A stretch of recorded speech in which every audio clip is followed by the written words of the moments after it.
يا ربنا اعترفنا بأننا اقترفنا Assalamualaikum warahmatullahi wabarakatuh. Alhamdulillah wassalatu wassalamu ala rasulillah Sayyidina wa maulana Muhammad ibn Abdillah wa ala alihi wa sahbihi wa man da'a bi da'watihi wastanna bi sunnatihi ila yaumi liqa'i rabbih wa ba'du. Saya pulang ke Pekanbaru tahun 2008, bulan Ramadan. Tidak ada ceramah karena semua jadwal masjid sudah disusun MDI. 2008. Tahun 2009, dari 2008 ke 2009 mulailah Pekanbaru mengenal saya. Bapak Haji Herman Abdullah, Wali Kota Pekanbaru, membuat acara Nuzulul Quran di Masjid Ar-Rahman. Imam sholat tarawih dan witir Habib dari Jakarta, karena ibu wali kota suka mengundang Habib-Habib. Penceramah malam nuzul Quran yang disiarkan langsung Radio Republik Indonesia adalah Haji Abdul Somad LCMA. Setelah saya tausiah, lalu kemudian makan-makan di kantor MUI di belakang. Disitulah pertama kali berjumpa dengan Pak Tarmizi Muhammad. Beliau tanyalah saya, dari mana? Ambo, dari Pelalawan Pak. Oh, saya dulu Kemenak itu, kata dia. Nanti kami undang ceramah ya, kata beliau. Lalu kemudian jumpa pula dengan pejabat Kementerian Agama. Di situ juga kami berjumpa. Lalu kemudian beberapa tahun sesudah itu pulanglah seorang yang masih hangat Al-Quran di kepalanya, Ustadz Haji Zul Ikrami. Beliau pulang ke Pekanbaru, mengajar di UIN Suska di kelas internasional. Secara umur saya jauh tua dari beliau, tapi secara keilmuan, baca kitabnya, talakkinya, ilmunya, beliau jauh di atas saya. Akhirnya beliau mendapat beasiswa 5.000 doktor di Sudan. Ketika mau mendaftar itu, beliau tak mau doktor sendirian, diajaknya saya. Karena di ruang dosen itu sudah banyak betul doktor. Sampai kawan-kawan saya ngasih tahu, Mat, kau ambillah doktor. Kenapa gitu bang? Beko kalau kami berkumpul, hendak membuat teh manis, sodonya lah doktor, tinggal lo ang yang MA. Tentu ang tukang kacau apa gulung. Tekor nama boleh itu. Diajak Ustadz Zul Ikrami. Akhirnya 24 Desember tahun 2020, 11 September beliau menjemput saya di airport, mendaftar sampai akhirnya sidang, pulang 24 Desember 2020 doktor. Februari 2021 saya dilantik oleh Rektor Universitas Islam Sultan Syarif Ali Brunei Darussalam sebagai visiting professor, profesor kunjungan di Universitas Islam Sultan Syarif Ali. Dari Sultan Syarif Kasim ke Sultan Syarif Ali. Sebetulnya cerita pendek ini mewakili kalimat daripada di awal ceramah itu yang saya hormati Bapak Dr. Andus Haji Tarmizi Muhammad, Ketua MDI. Tak ada yang luar biasa, biasa-biasa saja. Tapi begitu kita ceritakan kisah itu, ada sesuatu yang baru. Jadi telinga jamaah itu jadi fresh. Karena kalau yang saya hormati, begitu kita ucapkan dari mulut kita yang saya hormati, telinga jamaah itu udah jenuh. Nah, dia ingin sesuatu yang baru.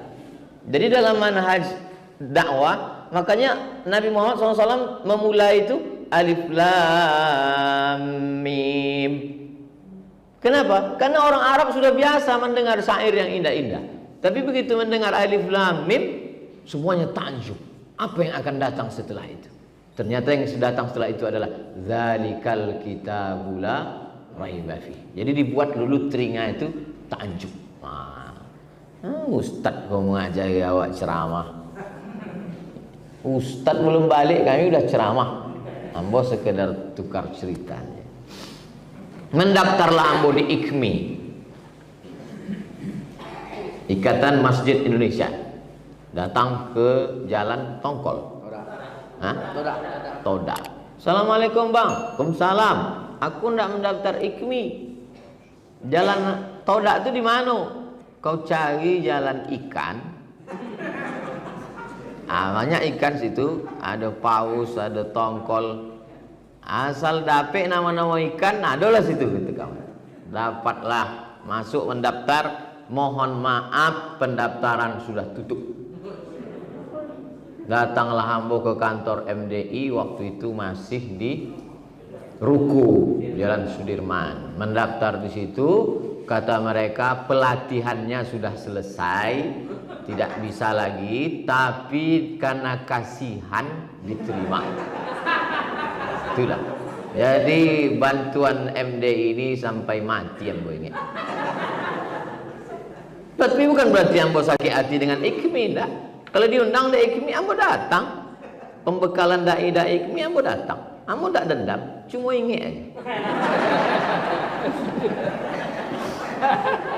Nah, jadi yang pertama ambo bahas tentang perkenalan kami dengan ustadz-ustadz kami, guru-guru kami. Yang kedua tentang ambo dan MDI. Sekarang baru kita masuk ke judul kajian kita. Amaliyah dalam kurung ibadah-ibadah Ramadan. Dalam bahasa Arab selalunya akar kata itu 3 huruf. Majlis dakwah Islamiyah. Majlis jalasa. Jalasa. Majlis. Dakwah dal ain alif. Da'a yad'u. Islamiyah sin lam mim. Salima. Dari hadis Nabi, man salimal muslimun min lisanihi wa yadihi. Salima tambah alif, aslama yuslimu Islam. Majlis dakwah Islamiyah. Ibadah amaliyah dari kata ain mim lam, amal. Dalam kurung ibadah, ain ba dal, ibadah.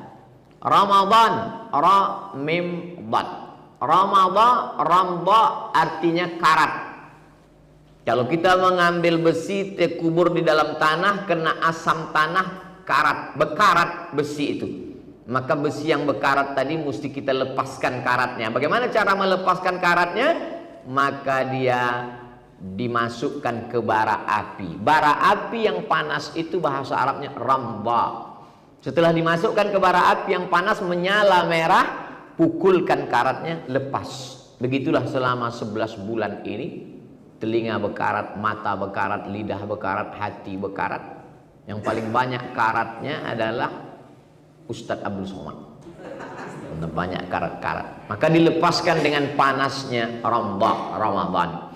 Ramadan juga berasal dari kata ramda. Makna kedua adalah bertukar musim. Di Mesir kalau sudah musim panas, rihlatasyita, musim dingin, saif, musim panas.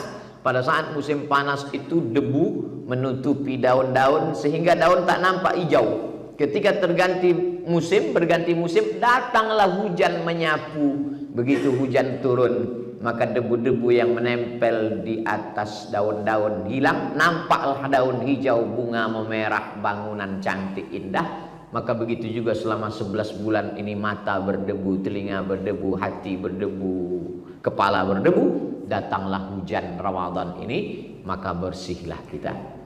Setiap kata itu kita jelaskan. Ramadan, ibadah diambil dari 3 huruf. Ain, ba, dal. Makanya nama yang paling bagus adalah nama yang menunjukkan diri ibadah. Abdullah, Abdurrahman, Abdul Somad. Nama orang yang beribadah itu abdun. Nama perbuatannya ibadah.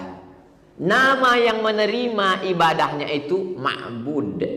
Orangnya abdun, abid. Ibadah, ubudiyah. Asal dari kata ain badal artinya budak. Bukan budak Bengkalis. Budak hamba sahaya. Kalau saya punya budak, budak saya ini bekerja menjadi tukang masak, lalu dia mendapat gaji. Gajinya itu untuk dia atau untuk saya sebagai tuannya? untuk saya. Gaji dia, duit dia untuk saya, karena saya tuannya. Kalau budak saya itu punya anak, anaknya itu boleh tak saya jual? Boleh. Karena budak saya, anak dia juga budak saya, boleh saya perjualbelikan. Maka ketika Islam datang, manusia tidak lagi menjadi abdun bagi manusia. Islam mengeluarkan min ibadatil ibad ila ibadati rabbil ibad. Maka dikatakan dalam Islam ta'isa abdud dinar, celakalah orang yang menghambakan dirinya kepada dinar, duit emas dirham, duit perak. Dia tidak lagi menjadi hamba bagi manusia, dia berubah menjadi hamba Allah. Maka disebut dia dengan ibadah. Bahasa kita kalau mau mengatakan diri saya. Ketika kita mengatakan saya, kalau di Riau selalu awak pakai ambo. Ambo kok itu pengakuan bahwa saya adalah hamba. Bahasa Indonesianya saya.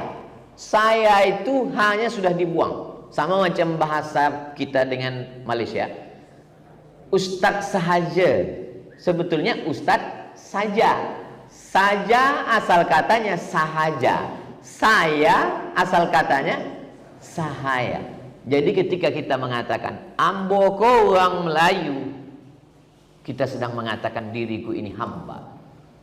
Saya, kita sedang mengatakan diri saya sahaya. Begitulah orang kita merendahkan dirinya terhadap lawan bicaranya. Makanya kalau ada orang mengatakan tak mungkin saya bicara depan Pak Tarmizi Muhammad, aku Pak, Ustaz tak sopan karena mengatakan aku. Maka kalau saya mengatakan diri saya rendah, saya katakan ambo Pak. Kalau kami bahasa Indonesia, saya kok Pak. Maka ini menunjukkan kita pun mengakui itu di dalam tradisi bahasa kita, bahasa Melayu, bahasa Indonesia.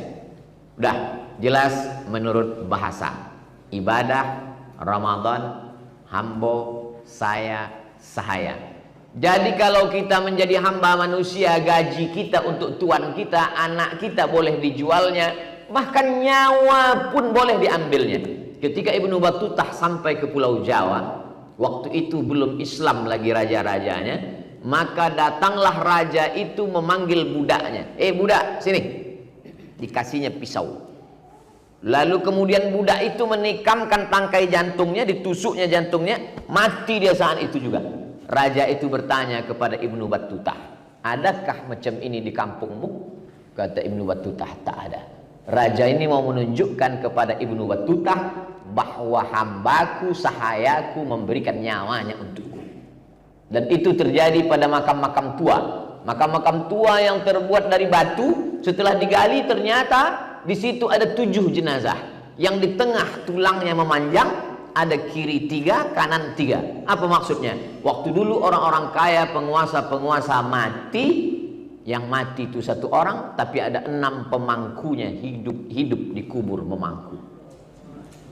Hartanya bukan punya dia, anaknya bukan punya dia, nyawanya pun bukan punya dia. Kalau begitulah penghambaan kepada manusia, bagaimana penghambaan kepada Allah Subhanahu wa ta'ala.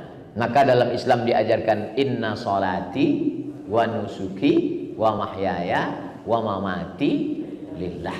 Bukan punya kita, milik Allah yang dipinjamkan kepada kita. Selesai masalah makna judul ibadah Ramadan. Ibadahnya sudah dijelaskan, asal katanya, maknanya, pemakaiannya, penjabarannya. Ramadan pun sudah dijelaskan. Tinggal yang belum dijelaskan Buya dengan Kiai tadi. Alif ba waw, abu. Kalau ayah saya abi, tapi dalam bahasa keseharian orang Arab selalu menyebut abu ya Sayyid Muhammad Alawi bin Abbas Al-Hasani Al-Maliki. Maka abu ya, orang Minangkabau tak mau panjang-panjang, dipendekkannya jadi Buya Hamka. Asalnya abu ya. Akhi, saudaraku. Ketika mengatakan, saudaraku Ustaz Dr. Zul Ikrami datang, akhuya. Maka selalu orang berkata, kif hal akhuya. Jadi asalnya adalah abi. Ketika saya mengatakan abi, dan itu biasa dipakai di Jawa. Kalau hanya sekedar guru. Tapi kalau ayah romo kiai, itu berarti lebih tinggi. Kalau ayah kita, salah kita, dikasih taunya kita dengan adab, dengan sopan santun. Melihat ulama sebagai ayah spiritual. Ayahmu ada 3. Abuka salah satun. Ayahmu ada 3. Pertama, allazi waladaka, yang melahirkan engkau. Istri, emakmu melahirkan gara-gara dia, itu ayahmu. Yang kedua, allazi zawwaja ibnatahu, yang menikahkan anak gadisnya kepada engkau. Yang ketiga, allazi 'allamaka, yang mengajarkan engkau. Wa huwa afdaluhum. Yang ketiga inilah yang paling afdal di antara ayah 3 tadi. Ayah mertua dengan ayah spiritual. Maka dalam Islam tradisi kita mengatakan buya. Tapi di Pekanbaru buya itu biasanya yang paling tinggi. Lalu kemudian kiai. Di Jawa semua benda-benda yang dikeramatkan itu dipanggil kiai. Gending, tombak, lalu kemudian gamelan, kiai. Bahkan ada lembu berwarna putih. Kalau hari-hari tertentu dia berjalan diarak ke keliling kota, itu pun dipanggil kiai. Makanya kalau ada kiai tak bisa baca kitab, dipanggil kiai selamat, artinya kerbau putih. Tapi ketika Islam datang, hebatnya kiai-kiai sunan-sunan di Jawa, mereka merubah pemuliaan kepada tombak, gending, keris dialihkan kepada ulama. Maka ulama itulah yang mengambil posisi keramat-keramat itu. Maka ulama itu dipanggil dengan kiai. Kiai Haji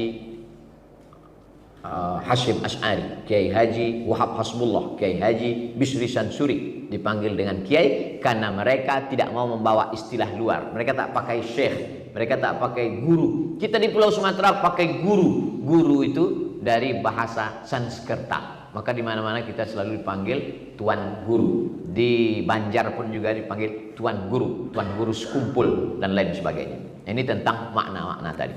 Sekarang kita masuk kepada pembagian ibadah. Ibadah dilihat dari cara mengerjakannya terbagi kepada 3. Yang pertama ibadah badaniyah, badan. Mengangkat tangan, mulut qomat kamit subhanallah walhamdulillah wala ilaha illallah wallahu akbar. Kaki melangkah ke masjid, tangan mengusap kepala anak yatim. Ibadah ini disebut dengan ibadah badaniyah. Ibadah yang kedua, ibadah yang dikeluarkan melalui harta. Zakat, wakaf, infak, sedekah, wasiat, hibah, ghanimah. Ibadah yang keluar duit. Ibadah yang ketiga, tidak keluar duit, tidak bergerak anggota tubuh, dia hanya diam saja. Ibadah itu disebut dengan ibadah qalbiyah, ibadah hati. Ridha, tawakal, iman, qanaah, zikir, itu ibadah hati. Ketika di bulan Ramadan, ketiga-tiga ibadah ini terlaksana. Ibadah badan, sholat tarawih, sholat witir, sholat duha, sholat tahajud, baca Quran. Ibadah harta, memberikan buka puasa kepada anak yatim, membayar zakat fitrah, membayar zakat mal, berinfak dan bersedekah. Ibadah hati di siang Ramadan, ibadah hati. Menengok mobil warna merah macam semangka, ibadah hati. Datang orang mencaci maki, ngajak kelahi. Insyatamahu ahadun, kalau ada satu orang mengajak dia berkelahi caci maki, qatalahu, mengajak dia berkelahi caci maki, falyaqul, hendaklah dia jawab 2 kali, inni shaim, inni shaim. Hatinya sudah sampai kepada maqam sabar. Sabara, sabira, artinya menahan hati. Makanya kata Nabi, sum syahras sabri, berpuasalah engkau pada bulan sabar. Bulan sabar itu bulan Ramadan. Selalu dikatakan imsak, menahan. Makna sabar itu artinya imsak, tahan mata, tahan telinga, tahan akal, tahan hati, ibadah hati. Makanya zikir itu dua-duanya berjalan. Badannya berjalan, la ilaha illallah, la ilaha illallah, la ilaha illallah, dan hatinya juga berjalan, tetap mengingat di dalam. Mulut menyebut, hati mengingat. Ramadan tiga-tiganya ada. Ibadah badan, ibadah harta, ibadah hati. 2. Pembagian ibadah menurut substansi isinya. Ada yang pure, murni, original 100% ibadah. Tapi ada yang satu lagi ibadahnya cuma 1%. Yang 99 hanya rutinitas biasa saja. Tapi dia bernilai ibadah. Mana yang pure ibadah? Salat, zakat, puasa, haji. Pure. Ada rukun, ada syarat, ada wajib, ada sunat, ada yang membatalkan, ada yang makruhnya. Maka ini disebut dengan ibadah. Yang satu lagi adalah amal-amal perbuatan bernilai ibadah. Makan bukan ibadah, tapi begitu disebut nama Allah bismillah, maka dia menjadi ibadah. Masuk toilet, WC, kamar mandi bukan ibadah, karena semua melakukan itu. Tapi orang Islam merubahnya menjadi ibadah karena dia sebut nama Allah. Allahumma inni a'udzubika minal khubuthi wal khaba'is. Tidur bukan ibadah, semua tidur. Bahkan selalu orang kalau sudah menyebut tidur itu pasti ayam. Tidur ayam. Ayam pun tidur. Tapi kenapa tidur kita ibadah? Karena sebelum tidur menyebut nama Allah. Bismika Allahumma ahya wa amut. Maaf. Berhubung kelamin, menikah ibadah. Padahal semua melakukan. Kenapa dia menjadi ibadah? Sahabat bertanya, kenapa dia ibadah ya Rasulullah? In wada'ahu fi haramin hallahu wizrun. Kalau diletakkannya di tempat yang haram, apakah itu ada dosanya? Kata sahabat, berdosalah ya Rasulullah. Maka begitu juga kalau diletakkannya pada yang halal, maka dia menjadi ibadah. Makanya banyak jamaah ketahuan sama istrinya, dia menikah 2, 3, 4 sekian kali, pas ditanya, kenapa bang tak kasih tahu? Ini ibadah deh. Ibadah tak boleh riya gitu. Makanya dalam surat Al-Kahfi ayat 110, ayat yang terakhir, faman kana yarju liqa'a rabbih, siapa yang berharap berjumpa dengan Allah, falyamal amalan salihah wa la yusyrik bi'ibadati rabbih ahada. Amal soleh satu, ada namanya ibadah. Yang satu ini memang ibadah, tapi yang satu lagi adalah amal bernilai ibadah. Di bulan Ramadan dua-duanya ada. Semua langkah kaki, kedipan mata, bisikan telinga, ucapan lidah, dari mulai dia makan sahur, imsak sampai tenggelam matahari, maka itu semua bernilai ibadah. Lalu kemudian bagaimana kita bisa memahami dia? Ini adalah amal, ini adalah ibadah. Kalau dia rukun, syarat, wajib, sunat ditetapkan melalui sunnah, tak boleh dirubah, tak boleh digeser, ibadah. Maka kita boleh berkreasi dalam amal soleh. Dalam ibadah kita tak boleh berkreasi. Berkreasi dalam ibadah puasa. Orang lain berbukanya jam 6.30, dia buat buka jam 11. Tak boleh. Maka ini sudah ditetapkan oleh Nabi SAW.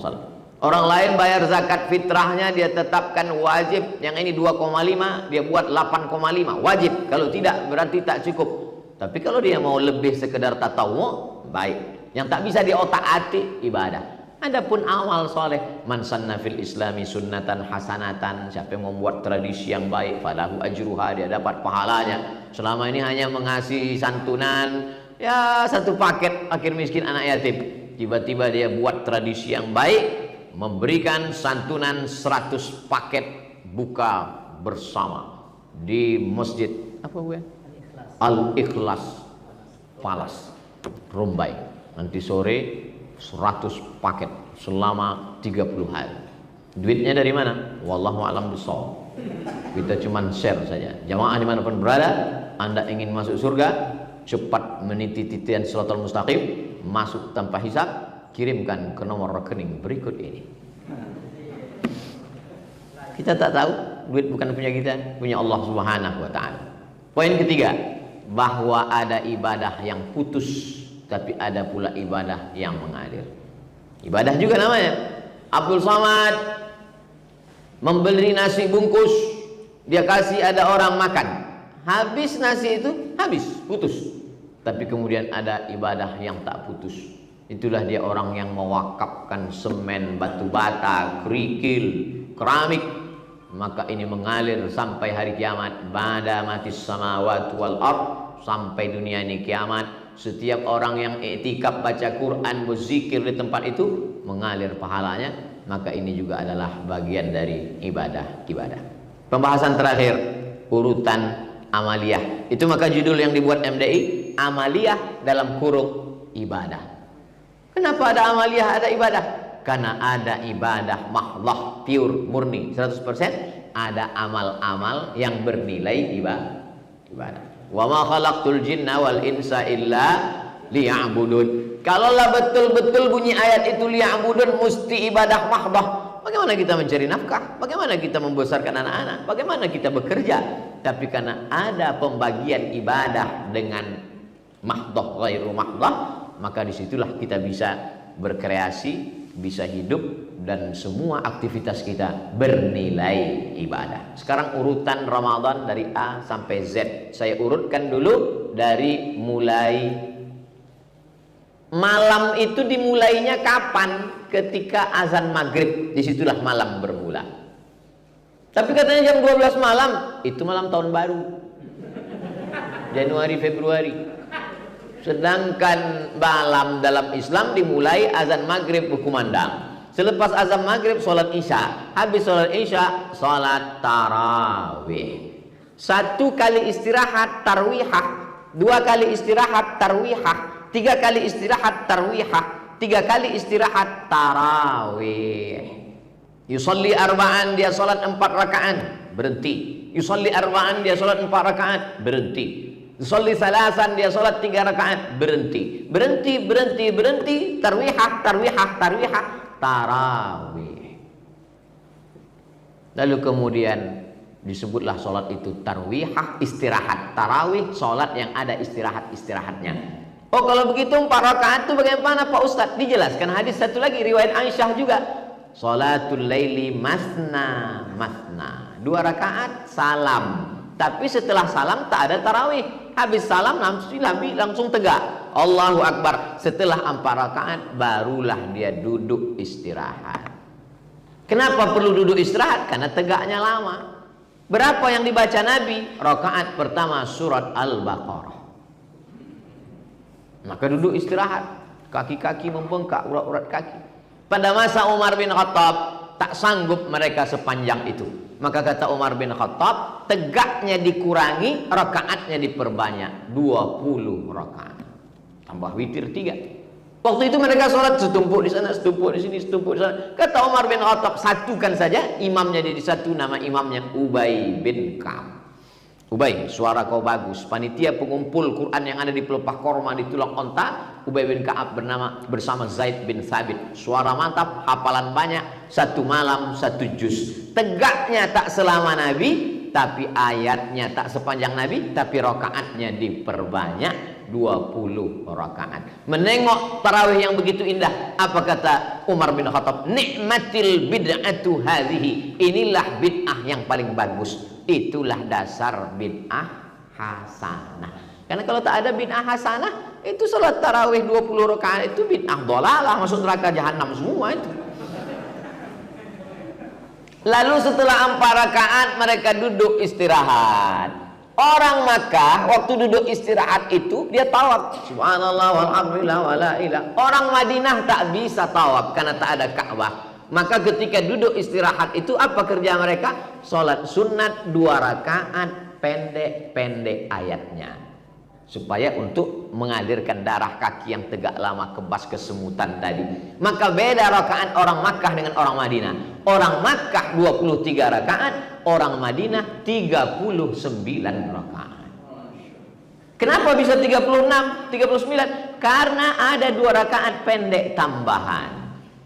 Dan di Maroko malam 27 Ramadan rakaat tarawihnya tak lagi dihitung karena sholat tarawih dari Isya sampai azan subuh.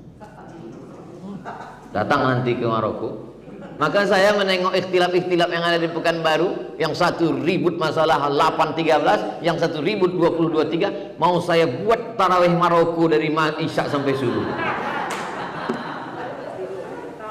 Di Pekanbaru ribut masalah azan 2 dengan azan 1. Rasa-rasanya mau saya bawa azan Maroko azan hari Jumat 3 kali untuk meramaikan ikhtilaf di Pekanbaru. Di mana awak tidak sampai hati. Kalau ketika duduk istirahat tadi orang Makkah bertawaf, waktu tawaf itu apa yang dia baca? Subhanallah walhamdulillah wa la ilaha illallah wallahu akbar. Dan orang Madinah waktu duduk istirahat itu dia sholat sunat pendek-pendek. Waktu sholat itu apa yang dia baca? Subhana rabbiyal a'la wa bihamdih. Itulah makanya orang Pekanbaru waktu duduk itu bertasbih. Tak boleh bertasbih di selah-selah tarawih. Orang Makkah boleh bertasbih, orang Madinah boleh bertasbih. Kata Syekh Atiyah Sokor ulama Azhar, itulah dalil boleh bertasbih di celah-celah tarawih. Subhanal malikil ma'bud, subhanal malikil mawjud, subhanal malikil hayyil ladzi la yanamu wa la yamutu wa la yafutu abada, subuhun quddus rabbuna wa rabbul malaikati war ruh. Allahumma salli ala sayyidina Muhammad, Allahumma salli wa sallim wa barik alaihi. Alangkah indahnya Ustadz MDI membawa lembaran dilaminating bagi ke masjid, nomor Ustadz yang mengasih dan nomor handphone di bawah. Kenapa? Karena banyak masjid menganggarkan lembaran yang sudah lapuk zaman datuk mereka dulu, mau dibuang takut berdosa, mau dibaca tak terbaca. Itulah akhirnya suara Bilal tak apa-apa yang dia katakan. Ambut, imamnya lambek, makmumnya cabut. Apa-apa dia baca. Menselawat Nabi, membentak-bentak Nabi. Sallallahu alaihi Muhammad alaihi. Nah, setelah itu kemudian ada pula Bilal. Sallu salatat tarawih raka'ataini rahimakumullah. Kenapa pakai Bilal? Karena tak semua makmum mengingat rakaat ini. 2 rakaat, 2 rakaat, 2 rakaat, 2 rakaat. Pas mau usolli, ikut tarawih apa witir? Maka jamaah dari belakang bertanya. Bapak-bapaknya segan. Bapak itu tak jelas tak apa usolli. Tapi ibu-ibu biasanya lebih berani. Pak Imam, ikut tarawih apa witir? Jawab sama imam, witir 3. Kan indah kalau Bilal. Sallu salatal witri salasa raka'atin asabakumullah. Makmum bilang, oh witir lah witir. Dia tak tahu, ragu, tanya sebelah, ikut apa? Sembahyang aja lah. Nah, habis itu mereka, saya mau menjelaskan apa manfaat Bilal ini. Karena sekarang orang main bid'ah aja. Bilal bid'ah, tasbih tahmid bid'ah. Apa ini? Seolah-olah Islam ini baru datang kemarin sore. Seolah-olah nenek moyang kita dulu masuk neraka jahanam semuanya gara-gara itu. Lalu kemudian setelah itu sholat witir. Sholat witir afdal kata mazhab Syafi'i 2-1. Kenapa afdal 2-1? Karena kalau 2 rakaat tambah 1, iftitahnya 2 kali, tasyahudnya 2 kali. Al jaza' ala qadril amal, amalnya makin banyak, bacaannya makin banyak, maka balasannya lebih banyak. Tapi saya tak menyalahkan yang 3 rakaat supaya tak sama dengan sholat maghrib, maka tidak ada tasyahud awal. 2-1 afdal, 3 tak salah. Ustaz, saya tak setuju kalau witir itu 2-1. Witir itu kan ganjil. Itu 2 kan tidak ganjil. Oh begitu ya. Ya. Pernah kau dengar witir 9? Pernah Ustaz? Cemana kalau witir 9? 2 2 2 2 2 2 3. Yang 2 kok apa namanya? Iya ya. Yang 2 rakaat itu namanya syafa' ma'al witri.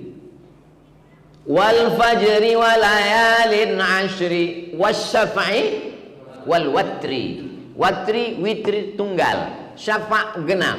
Jadi apa usollinya? Usolli sunnata syaf'i ma'al witri. Nya masih sepaket dengan witir. Kalau mau 2-1. Karena jamaah bertanya tentang itu. Kalau sudah witir habis tarawih, maka nanti malam tahajud saja, jangan witir lagi. La witrani, tak boleh 2 kali witir fi lailatin, dalam 1 malam. Nanti malam tahajud saja, iya. Tapi sudah sholat sunat witir, sudah sholat witir, masih boleh sholat malam? Boleh. Apa dalilnya? Nabi pernah sholat setelah witir. Nabi laksanakan sholat menunjukkan jawaz boleh sholat sunat setelah witir. Nanti malam tinggal sholat witir, sholat tahajud saja, tidak pakai witir lagi. Tapi kami ini imam dari MDI Pak Ustadz. Setelah imam di masjid habis sholat tarawih witir, malam ternyata dia diundang lagi iktikaf. Mesti membimbing lagi witir macam mana? Disebutkan dalam Sunan Tirmidzi. Bagaimana caranya? Sholat 1 rakaat untuk menggenapkan 3 witir yang setelah tarawih. Tadi setelah tarawih witir 3 rakaat ya. Nanti malam kalau mau jadi imam di iktikaf ceramah, sholat 1 rakaat menggenapkan witir. Ini tak pernah saya ceramahkan di jamaah umum. Ini untuk ustadz-ustadz saja. Karena kalau saya ceramah cuma umum, payah saya menjawab apa usollinya biar. Sholat sunat 1 rakaat menggenapkan witir yang 3 tadi sehingga menjadi 4. Lalu kemudian dia menjadi imam sholat tahajud, dan setelah tahajud dia sholat witir 3. Kalau begitu malam itu witirnya menjadi 7. 3, 1, 3, 7 bagi ustadz-ustadz yang dapat tugas nanti di 10 terakhir. Habis tadarus. Daro saya derusu 1. Tapi kalau saya baca Quran, ustadz mendengarkan saya. Kita mesti sering mendengar, jangan hanya bicara. Ambo kalau Ramadan dari dulu ambo kosongkan 3 malam.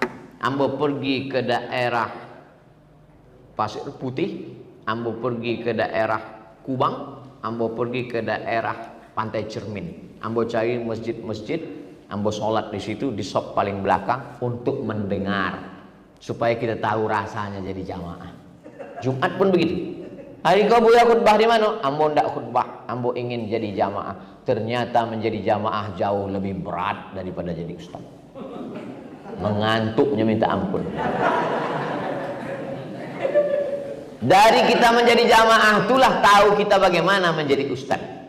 Ambo mendengar ustaz penceramah itu salamnya Assalamualaikum warahmatullahi. Oh, ternyata tidak semangat kalau ustaz. Maka ambo ubah. Assalamualaikum warahmatullahi wabarakatuh. Dari jadi jamaah itulah wak tahu bagaimana mestinya menjadi khatib. Jamaah yang dimuliakan Allah. Hari ini Palestina sedang terjajah. Oh, maka disitulah awak sedang melayang. Maka ambo kalau sedang ambo jadi khatib, di situ ambo gas. Mana jamaah itu yang paling bergoyang macam pokok kayu di tepi sungai? Di situ ambo gas. Palestina sedang terjajah hari ini. Yang pun terjaga. Awak belajar dengan keadaan.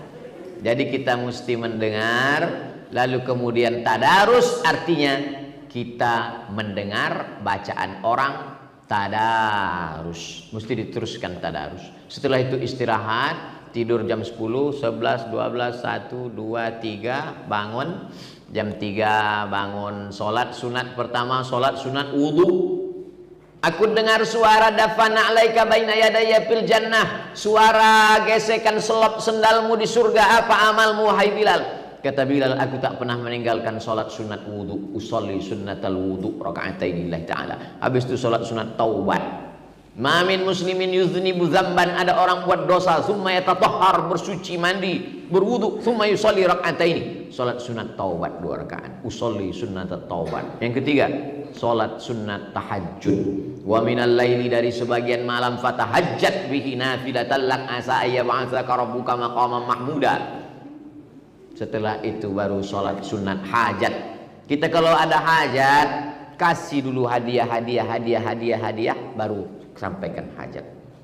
Sholat sunat wudhu dulu, sholat taubat dulu, sholat sunat tahajud dulu, baru di ujung hajat. Kan tak mungkin saya langsung iko ada hajat seketek ya ke proposal masjid kami.